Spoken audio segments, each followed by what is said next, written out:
In this video, I'm gonna give you a Chemex brew guide that is gonna leave you with super tasty Chemex coffee every time. Can you use your words? Okay, hang on, no. You can't put in any more. Don't do that. Oh, that's just what a dad needs. So you just got a Chemex and maybe you're not sure how to use it. Maybe you pulled it off a shelf. Maybe you tried it and you didn't get great results.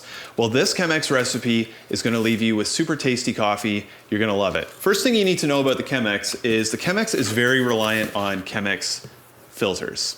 If you're not using a Chemex filter, you're not really getting the Chemex experience, so that's definitely something you wanna do. There are two kinds. One is square, and the other is round. And when you open them up, they just look like a sheet of paper and can be very confusing, at least they were for me. I'm gonna be using the square one just because I like how they look, and I'm gonna show you how to fold it. It's actually not very difficult. You fold it into 4, and then you open it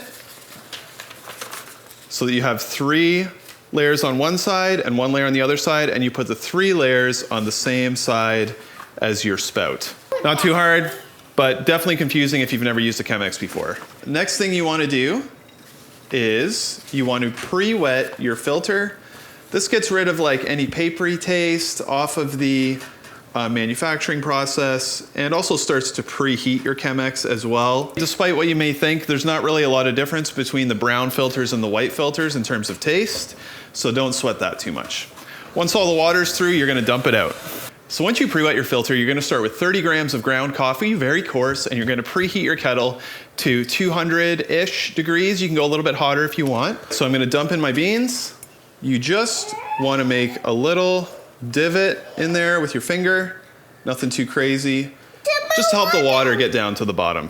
And what you're gonna do is you're gonna do a 50 to 60 gram pour, and you're gonna swirl it around and let it sit for 30 seconds. I'm gonna pour very heavy.